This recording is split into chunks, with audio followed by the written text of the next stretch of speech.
નમસ્કાર, હું છું પ્રિયા અને તમે જોઈ રહ્યા છો જનતા કી જાણકારી ન્યૂઝ। નજર કરીએ આજના સમાચાર ઉપર। માંડવી તપગચ્છ જૈન સંઘના ઉપક્રમે 46 દિવસીય રત્નત્રયી તપના તપસ્વીઓએ રવિવારના અત્તર વાયણા કર્યા।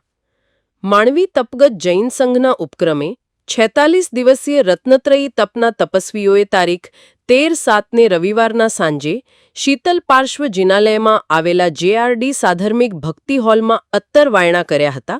અત્તર વાયણા કરાવવાનો લાભ માતૃશ્રી જડાવબેન વાડીલાલ શાહ, હસ્તે જયશ્રીબેન વિરલભાઈ શાહ અને મમતાબેન અતુલભાઈ શાહ પરિવારે લીધો હોવાનું માંડવી તપગચ્છ જૈન સંઘના પ્રમુખ ચંદ્રેશભાઈ શાહ અને પૂર્વ ટ્રસ્ટી તથા મીડિયા કન્વીનર દિનેશભાઈ મણીલાલ શાહે જણાવ્યું હતું। અત્તર વાયણા પ્રસંગે પરમ પૂજ્ય તીર્થ બાહુ વિજયજી મહારાજ સાહેબે માંગલિક શ્રવણ કરાવી 46 દિવસીય રત્નત્રયી તપ નિર્વિઘ્ને સંપન્ન થાય તેવા આશીર્વાદ પાઠવ્યા હતા। પ્રારંભમાં તપગચ્છ જૈન સંઘના પ્રમુખ ચંદ્રેશભાઈ શાહે સામૂહિક વંદના કરાવી હતી।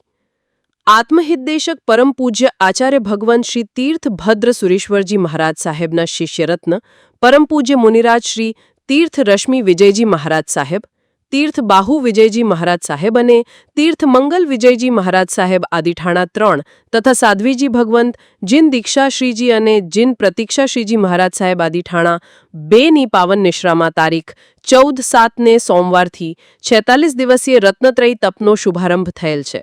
સાધુ ભગવંતોના જણાવ્યા મુજબ આ તપ જ્ઞાન, દર્શન અને ચારિત્ર્યની આરાધના સમાન છે, જેમાં પહેલે અને છેલ્લે છઠ એટલે કે 2 ઉપવાસ અને ઉપવાસના પારણે બ્યાસના કરવાના હોય છે।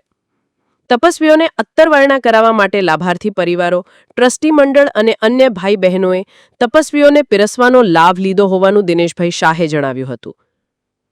સ્ટોરી રમેશભાઈ ભાનુશાલી, નલિયા।